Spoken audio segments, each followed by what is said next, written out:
Hello, Void.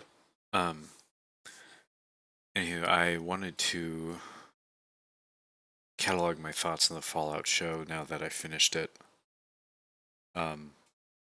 Bit late, but better late than never. Overall, I liked it, especially that end. That's kind of what sealed the deal for me on actually liking it. Up until that point, it was kind of like a seven, 6 or 7 for me. Uh, Worth watching.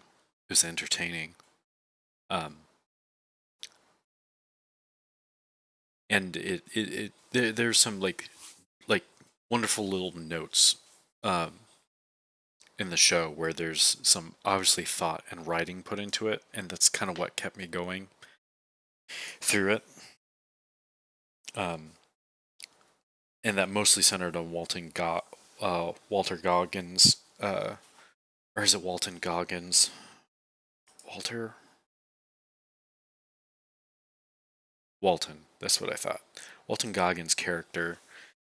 There's multiple moments where he's a brutal character, but he uh because it's Fallout, obviously. But he has these moments of like mercy and kindness. Um, in that grisly scene where he kills and eats the other ghoul before he executes him, he does get him thinking about apple pie and his own mother, um, as like a final good thought. Because even though like he could put in the effort to try to get that dude medicine potentially, um, he at least did that instead of just outright blowing the dude away right away. Um, and what was the other one? Obviously how he treats the dogs. Uh, there's some other. They're just like throughout the episodes leading up to the end. There's these little notes of like you seeing his kindness still in a way that there's still something there, even though he's really messed up now. Um, I do think Walton Goggins, Colin McLaughlin, and Ella Purnell carried the show quite heavily. Ella fit her character uh, almost. I don't know if she was meant to be a audience stand-in in some sense, but that's kind of what the vault dwellers are in some sense. So to allow that stereotype or trope to be, um, man, I can't even think of the words. Be uh, for her character to imbibe that trope and express it is a very efficient vehicle to do it. And she did a great job. Um, I know she doesn't have too much to work with when it comes to, like, she does change as a character. She goes from being uh, a vault dweller to a wastelander capable of taking care of herself to an extent. Um, so I'm very curious what the next season will do for her.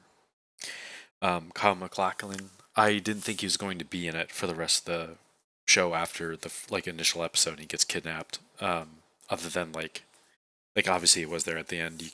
You kind of expecting it, maybe, I don't know. Um, but man, he killed it.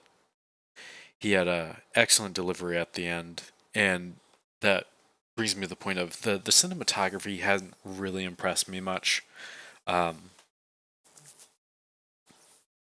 Through most of the episodes, but they clearly stepped it up that last episode, especially with it seems like because both Walton Goggins and uh, maybe I'll just say the ghoul and Hank both get these monologue scenes where they're just staring like almost straight at the camera. Bolton, the ghoul might not have, but Kyle has the very obvious like just stare straight into the camera, and that felt like it was almost like a, I don't know if it was a reference, but it felt like a reference straight to like the Fallout games, where, and part of this is in the original, the first two games, but also in the Bethesda version in all their games, where you just like when you talk to somebody, you literally, your camera just like stares at them and they're right at you. It almost felt like they framed it that way. They did zoom in a bit on McLaughlin and cut off his lower chin sometimes, I think, in some of the shots, and they only showed you his like lips and eyes. Um, but his delivery and the way the cinematographers chose to capture those moments felt like it was just this massive improvement on like the Bethesda and also the early Fallout games shots of just having you stare directly into somebody's face and like mimicking the video game experience, because it's not common, because most of the time most movies and shows view it as like breaking the fourth wall when the actor just stares straight in the camera like that. um, but in this instance, I think uh, it can be considered a sin to do that. By that killed it, or they are, not to use, it's bad. Well, it makes saying something, those scenes killed, makes sense in Fallout. Silly pun, but um, it was cool to see that be integrated in a proper way. I really wish Bethesda would get some good face rigs so their characters can deliver excellent acting, because you know it's possible. Um, Things like Red Dead Redemption, God of War, um, even like going back to Half Life 2. Uh, there's been superb uh, uh, facial capture for actors to deliver their lines in a convincing manner in the video game medium. And the show felt like it took Fallout's, like, all of Oblivion's potato faces, um, the deadpanness of Skyrim, the uh, and the goofiness of Fallout, and like just gave us a straight, just wonderful narrative at the culmination of that last episode. Um, and I guess that leads me to like my last thoughts on it, which that last episode, it felt like the first time I'd seen a, like the D&D movie kind of did this, but the Fallout show, that last episode, especially the last 10 minutes or 20 minutes maybe, felt like it was the first time I was seeing something where the that feeling of uh how a video game delivers narrative and story in a serious manner was seriously respected by whoever was writing and producing the show. Um,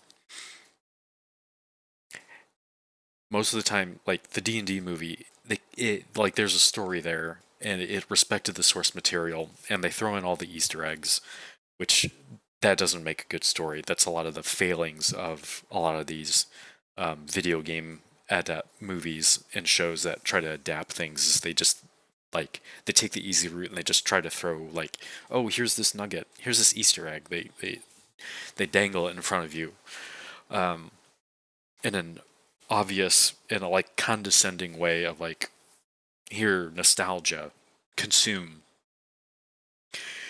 But this felt like it was they took the medium, at least one aspect, especially like uh it did feel like a very Fallout story, and like the beats they were hitting with how they paced the delivery of McLaughlin's of like, I guess like the whole ending of it, of presenting these two sides when Hank is trying to gaslight uh his daughter into releasing him, and the leader of the what starts with an M. I don't remember now. Um, the lady who's trying to launch the cold fusion so LA can have power again. Um, that yeah, just that whole ending sequence there was so put together well. It felt like the ending and the conflict that you start feeling when a video game is starting to wrap up and you're going to have to actually make a difficult choice in a game. Because that's something like Bethesda often fails at. Uh, but the earlier Fallout games performed far better at doing, and some others like I'll have to think for a bit because these are just kind of my immediate thoughts after finishing it an hour ago. Uh, but it really captured that feel of when you're really into a video game story and the way that gets delivered to you, how they paced it. It just felt like a game was ending, and then the whole setup for the next season. They have a great setup. They're going to get a lot of viewers. I I am withholding hype. I try not to get hyped about anything, especially with some of the choices Amazon specifically has made for other adaptations. I was never a fan of Wheel of Time. I tried watching the show just to see. Um, I was never a fan of the books. I should say. I thought I think they're terribly written. Uh, the or at least Robert Jordan was a terrible writer, in my opinion. Again, just an opinion. Don't give me hate. I understand people like those books for different reasons, but they don't. They do nothing for me, and uh, I've tried reading them a couple times. It just feels terrible. Um, oh, where was I going with that? Now I don't remember. Ugh, I'm a moron. Oh, anywho, and like the way Amazon treated that. Uh, I watched the opening of the Wheel of Time show, and I noped out. I think in less than 10 minutes because like the production value felt awful with like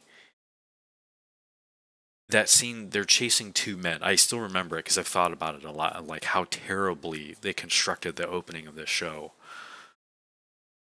The two men are being chased on by people on horseback, and the camera angles they choose, they're obviously trying to help you build um, some kind of empathy for the men who are being chased. Uh, they're obviously in a terrible state, and over this, while all this is happening, and they're trying to get you emotionally invested, they're playing this generic rock track. Like, it sounded terrible. It didn't fit the scene. I don't know why they didn't just like if you're trying to get the audience to care about people they just met that they're just seeing on the show. Let us hear them breathe in silence while they are fleeing, or something like that. That would have made sense. But they chose not to do that. They played some generic, awful music over it, and it literally just killed the scene for me. Because it's like how am I supposed to be invested? What is the place of rock music in the Wheel of Time while people are being chased that you're trying to get me to empathize with? Like how like I'm not trying when I'm trying to understand somebody else's perspective and empathize with them. I don't play rock music over it. Um, there's a case you could make for playing rock music um, over a chase scene where you are siding with the chasers and it's exciting, like they're chasing somebody else, um, like the bad guy or whatever. Uh, but in that man, that show's opening was just awful, absolutely awful, and uh, and the other Amazon big production of getting a big media is obviously the Lord of the Rings, and that show is a 6 or 7 again. I kind of felt the same way about it. The Fallout show is a little bit better because they were kind of sticking to to the material in a way better, at least in the tone.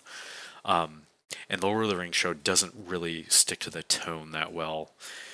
Uh, I watched that entirely because I wanted to see what they were going to do with it. Um, but overall, the Lord of the Rings show felt much weaker than the Fallout show, and part of that um, is I don't think they have the strongest writing team over there, and some of the acting and the set building, like just a lot of the stuff on the Lord of the Rings show, just feels off and doesn't feel seems to lack some of that the Tolkien um, polish um, to the way people talk and how they treat each other. Um, so, anyways, what I'm saying is, don't get your hopes up that the second season of the show will be good. You cannot trust um, corporations to produce good art. Um, it just so happened it slipped through this time for that last episode of Fallout, where they pretty much nailed the execution, and an enormous amount of that is that they had Walton Goggins, Ella Purnell, and Kyle MacLachlan um, really nailing it um, in conjunction with the writing team and the cinematographers and the director choosing. I don't know how Final Cut worked on that, but everyone did their part. I'm doing my part. Um, yeah, everybody executed that final episode extremely well. Uh, so shout out to all the editors, directors, production team, cinematographers for pulling off that last episode uh, so well. That is going to pay off in dividends for the debut of this second season, whenever that comes, whether it's a year or two from now. Um, yeah. So I think that's my thoughts on it. It just felt good to see an adaptation of a video game capture something, that feeling, so perfectly. Um, they did a great job. All right, that's it. Bye.